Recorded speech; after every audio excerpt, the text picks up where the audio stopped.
the deep shame that comes with ADHD as a woman. It's just so deeply ingrained in you. Hearing the messages of people, like those intrusive thoughts of like, I can't do anything right. I'm dramatic. I'm too much. I'm not smart enough. Like all of that, I mean, it all hit me hard. A few months ago, a listener named Jenna Plonsky wrote to us. I've been listening to you for, oh my goodness, probably about a year. Jenna told us she listened to Hyperfocus while she was like folding laundry or cooking or doing any of the other millions of tasks that you do when you are running a household with 2 children under 5. And she decided to write to us. Feeling both brave and vulnerable, Jenna wrote. I'm a 34-year-old mom with ADHD/anxiety and PMDD, and I previously suffered from postpartum depression and anxiety. Jenna and I had a lot in common. I also have PMDD and went through postpartum depression. And like so many women with ADHD, we were both diagnosed later in life. None of this is a coincidence. Women with ADHD are 5 times more likely to suffer from postpartum depression and between 3 to 4 times more likely to have premenstrual dysphoric disorder or PMDD. Just in case you're not familiar, PMDD is essentially a more serious and severe form of PMS. Though these are experiences that so many women with ADHD share, when you're in them, it can feel really lonely. So I jumped at the chance to talk to Jenna about these things that so often we don't get to talk about. And just a heads up, in this episode, we talk about some pretty heavy stuff, including suicidal ideation. So take care of yourself and skip this one if you need to.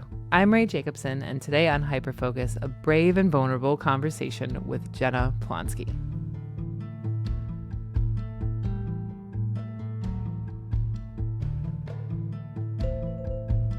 I think one of the biggest questions in my mind afterward was, how did I get to be a 33-year-old woman without that diagnosis or support? That's a long time of your life to just kind of fly under the radar. I had to do a lot of like self-reflection and self-work and journaling, and I still do, because this is, it's still something that you carry, and I don't know if I'm ever going to be like 100% healed from not having the support. Yeah. In order to get the support, you need the label, especially for like school and everything like that. Who wouldn't want to achieve more or do better in school in their studies? And like, I just remember it being a lot harder for me than everybody else.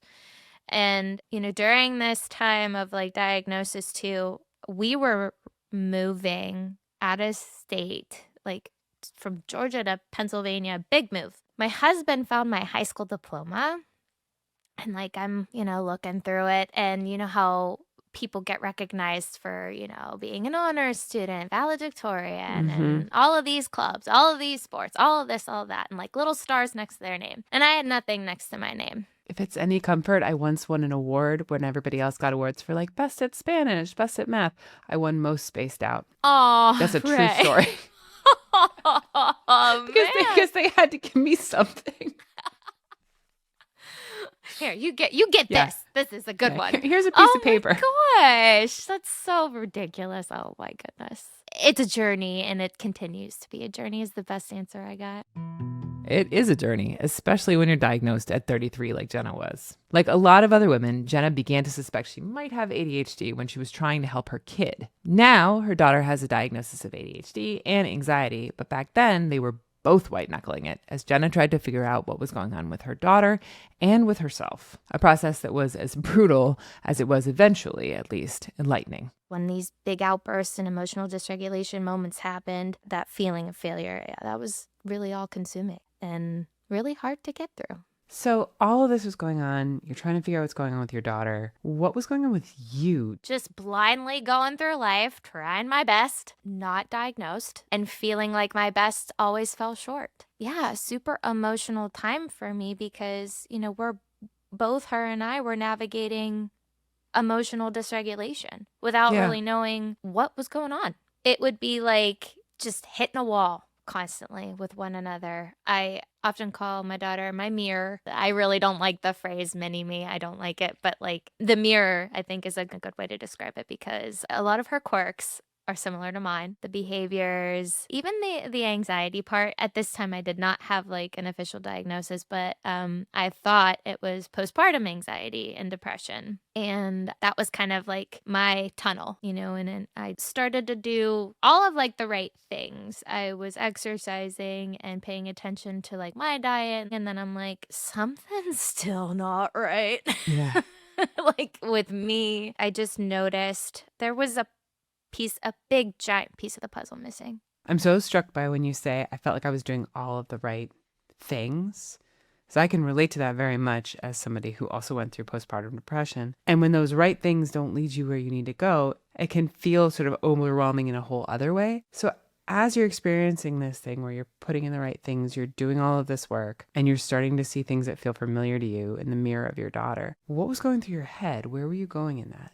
Where wasn't I going? That's such an ADHD answer to that question. It really didn't all start clicking for me until she got her diagnosis. Huh. And to me, I think I knew, that was just when I knew. I was like, okay, so she has ADHD. Like, this is a real thing. We're going to learn more about it, read more about it. I started listening to podcasts, climbing the walls. Listening to that was there were so many amazing female stories in that I just resonated with, like the deep shame that comes with ADHD as a woman. It's just so deeply ingrained in you. Hearing the messages of people, like those intrusive thoughts of like, I can't do anything right. I'm dramatic. I'm too much. I'm not smart enough. Like all of that. I mean, it all hit me hard. And I was like, oh man. But it moved me to the right direction of like, okay, I'm going to get myself evaluated and diagnosed so that I can better support myself, because it just started to dawn on me like, if you can't support yourself as an individual, and if you're a parent, you're not really going to be able to support your kid in the best way.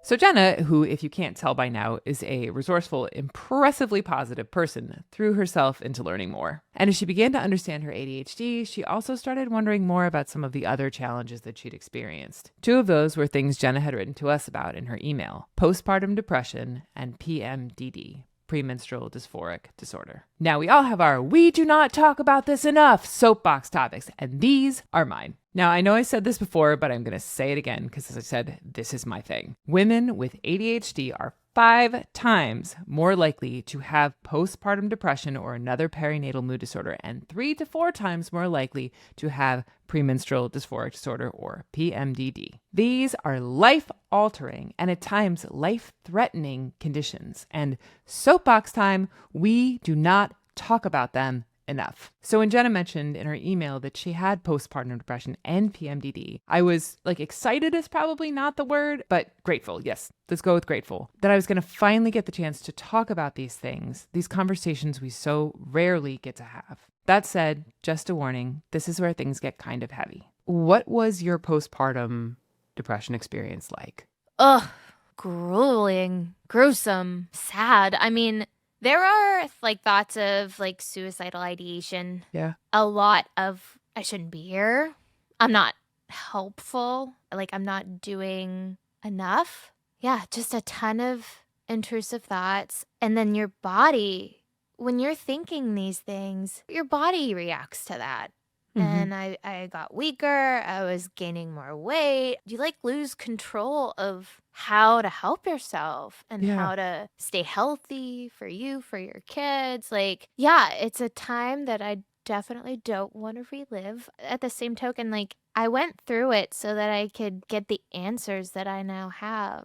And, it's almost like you have to hit rock bottom in order to get back to the top and like, appreciate where you're at with loads of self-compassion practice. Yeah, it was a dark, dark time. I think it's like probably indicative of like the kind of person that you are, that you're like, okay, this had a value and a purpose. I admit I have a hard time finding that in it for myself. Yeah. To the suicidal ideation and dark times piece, I have a vivid memory. I live in New York City, of sitting on the side of a subway. I was like on a subway platform and the train was coming, and I had this brief, like, and I'll be interested if you had these too. They felt like visions Like it was like more than a thought. It wasn't quite a hallucination or anything like that, but this like almost real mental image of just like throwing myself onto the tracks. Uh-huh. And I Yeah. remember walking in the middle of the platform, like shaking physically and just sitting down Yep. and thinking like, what was that? Like, this is not right. Yeah. And to this day, it's the kind of thing where I look back on it, I'm like, was that my brain? Yeah. Like it feels so alien.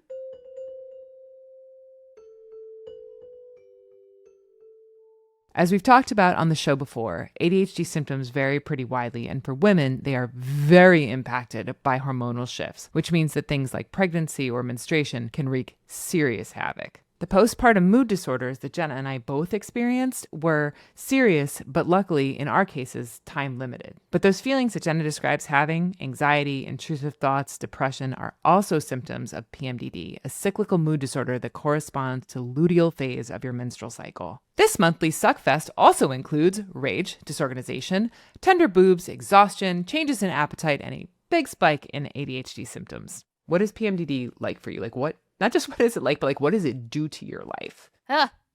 Well, I've named her. Her name is Oh, her name's Esther. So I got that. I got that from a Wanda Sykes stand up from years and years ago. You can tell I'm a millennial, but yeah.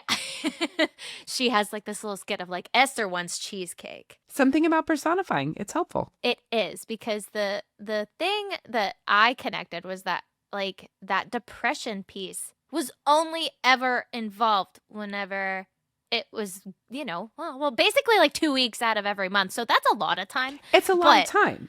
That's not me. Like, Yes. it's something that happens to me, but like that's not me. And it's odd, but the person who truly pointed this out to me was my husband. Mine too.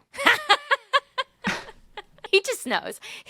He knows the window. He's like, oh, you're getting your period, aren't you? Yes. Yeah. And I feel like because of how we're trained to kind of think about men speaking to us about our menstrual cycle as always being like, oh, you're in your period.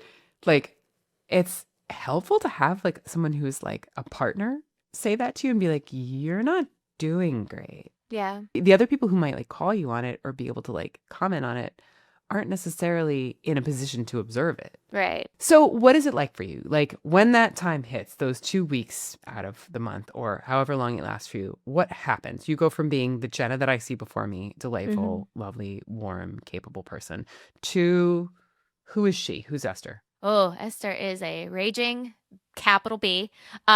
She gets angry at like the slightest things, the sensory overwhelm, like Yep. things taste different, things sound different, things feel different, just shorter patience. It really does feel like you're a different person whenever that time is going on. It feels like somebody else is like driving the car. Like I can Yeah. feel myself in the back being like, oh no, no, that's not a normal reaction to that. We shouldn't be saying that. That's not how we respond to this. Even my voice doesn't sound like myself. Yeah.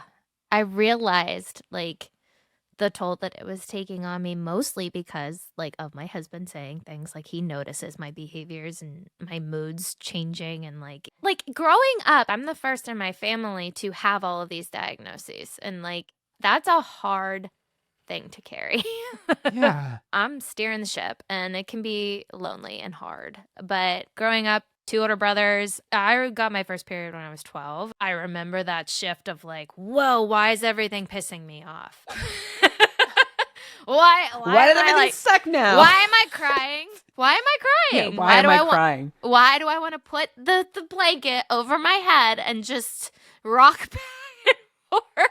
The thing about all this is like you can only make fun of it because when it's like not happening, you're like, this is ridiculous. Yeah. But like, I don't know about you, but the impact that it has where you're like, so I'm just going to lose like half my time to feeling like an alien who hates everything.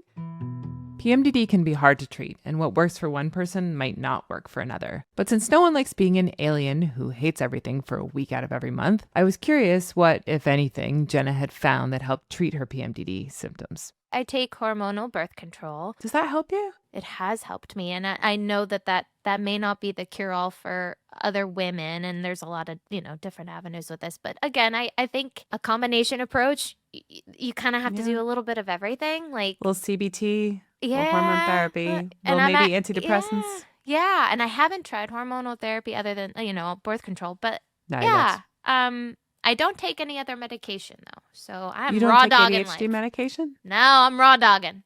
Interesting. Yeah. Can I ask why or why not? What was your pros and cons there? Well, when I started to take birth control recently, I noticed enough progress and to a point where I felt like, okay, like I feel like I can handle the other symptoms that like my ADHD symptoms. Mm-hmm. Regular exercise has been really huge. Birth control, practicing mindfulness. You do have to train your brain to think of yourself in a better way, or else you're not Yeah. going to. Well, like all those things from before, what you're carrying in with you. I'm not smart. I'm not good enough. I'm too much. I'm this and that. Those things, like we said, they're not going away on their own. You have to do something with them. Teach your brain to see you as something different. And I do that with my daughter too, because I already started to see that like internal dialogue and that super negative mindset of like I hate this and I can't do this and I'm Yeah. so bad or I'm this and that. And like I've noticed since I've started to make the genuine effort of, reframing and like positive phrasing of things. I mean, we're still working on it, but she started too. And like now her big one is I'm learning. Oh, I love that so much. I know, because that is like, that's a big thing that I say to her often. That's a glow in my chest is what that feels like. Me too. But you're so right. How you speak about yourself has such an impact on how your child learns to speak about themselves to themselves. Do you ever find when the PMDD is strong that it's harder to do those things that you've taught yourself as a parent? Mm-hmm. And I think that's one of the big challenges to me as like a parent with PMDD is that's when those systems seem to fail. Yeah. The biggest thing for me is like adjusting the expectations. Like Yeah. during this time, mommy feels really terrible. Mommy's energy is really low. We're going to watch movies. So many movies. So many And, movies and so much. Do you want to take a bath? You should take Yeah. a bath. But it's true. All of the times where you have to be like, okay, normal rules cannot apply right now. That's a big one. That has helped me so much. But, I think you're right to be like, yeah, let's talk about it. Let's not make any of these things feel hidden. Because like, I think about what you said about being the first, you're kind of making that not have to happen for your daughter by being so open, by sharing your experience. And it doesn't sound like you're doing it in a way that's asking too much of her. I like that. That's like a very, I don't know. It's like the thing that we can do for ourselves Yeah. Yeah. too, to be like, I'm a human. I'm going to be okay some days and not others. Exactly. And I'm going to do a better job this day than that day.